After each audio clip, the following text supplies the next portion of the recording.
Hello, എല്ലാവർക്കും എൻ്റെ നമസ്കാരം. ഇപ്പോൾ നിങ്ങൾ കണ്ടുകൊണ്ടിരിക്കുന്നത് ഇതാണ്. ഇതൊരു ഫിഷ് കറിയാണ്, സാൽമൺ ഫിഷ് കറി. ഇതിൻ്റെ ഷോർട്ട് വീഡിയോ ഞാൻ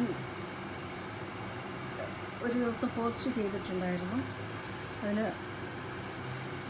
മിണ്ടാട്ടമില്ലായിരുന്നു, ഒരു ഒച്ചയും ബഹളവും ഇല്ലായിരുന്നു, ഒരു സംസാരമില്ലാത്തതായിരുന്നു. പക്ഷേ അതിനകത്ത് നല്ല വ്യൂവേഴ്സ് ഉണ്ടായിരുന്നു.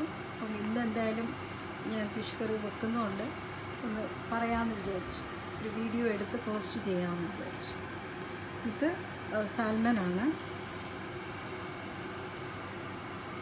ഇതിൻ്റെ ഇൻഗ്രീഡിയൻസ്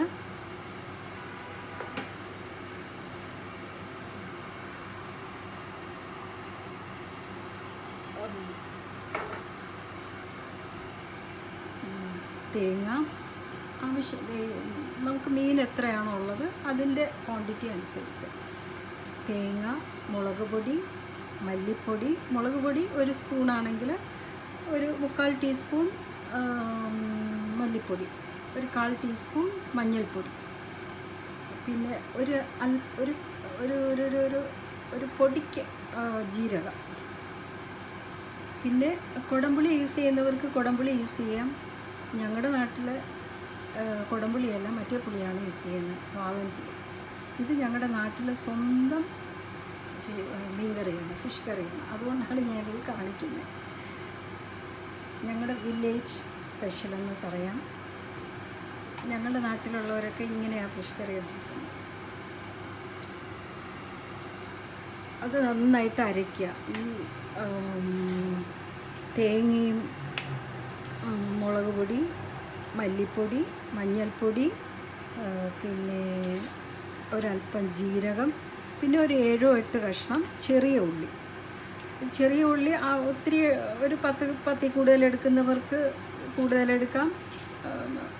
ഒരു 5 കുറയരുത് എന്തായാലും, മീനിനനുസരിച്ച്, മീനിനും അതിൻ്റെ ആ മസാലയ്ക്കും അനുസരിച്ച് എടുക്കുക. എന്നാലും ഒരു 7-8 കഷ്ണമാണെങ്കിലും കുഴപ്പമില്ല. 7-8 ചെറിയ ഉള്ളി എല്ലാം കൂടെ ചേർത്ത്, വാളൻ പുളി കൂടെ എല്ലാം കൂടെ ചേർത്ത് അരയ്ക്കുക.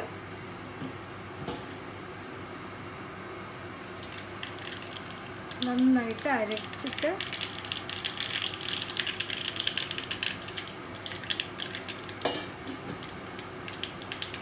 നല്ല പേസ്റ്റാക്കി അരയ്ക്കണേ, നല്ല ഫൈൻ പേസ്റ്റാക്കണം. നന്നായിട്ട് അരയ്ക്കണം. അരച്ചിട്ട് ആദ്യം ആ മസാല, നമ്മൾ മീൻ കറിയൊക്കെ എങ്ങനെയാണ് വയ്ക്കുന്നത് അതുപോലെ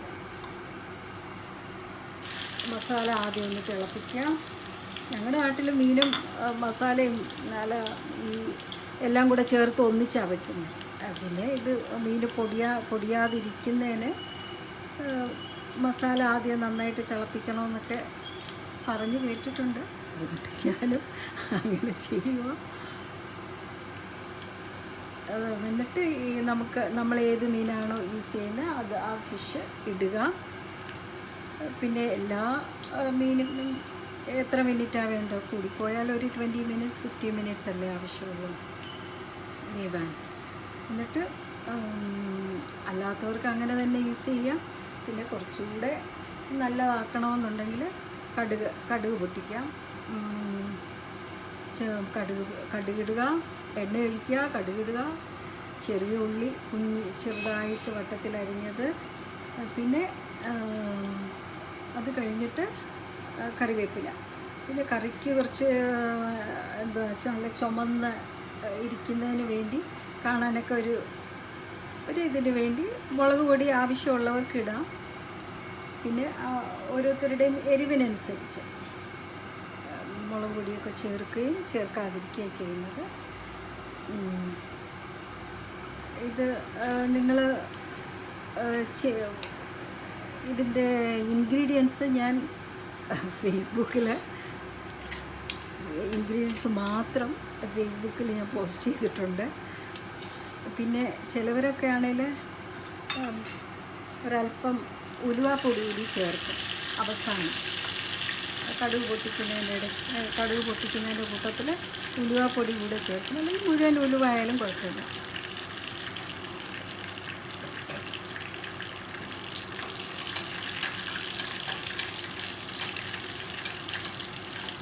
എന്നാൽ നമുക്ക് കുറച്ചുകൂടെ കളർഫുള്ളാക്കുന്നതിന് കുറച്ച് മുളക് പൊടി ഇടാം.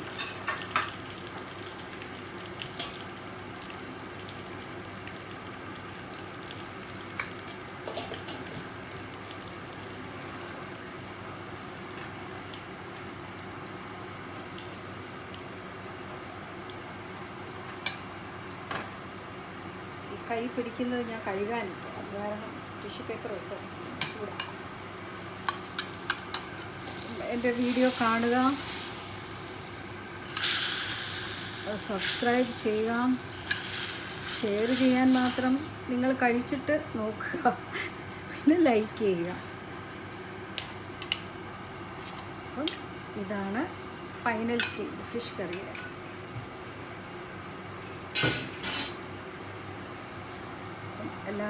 എല്ലാവരും ഒന്ന് ട്രൈ ചെയ്ത് നോക്കുക. ഇഷ്ടപ്പെടുകയാണെങ്കിൽ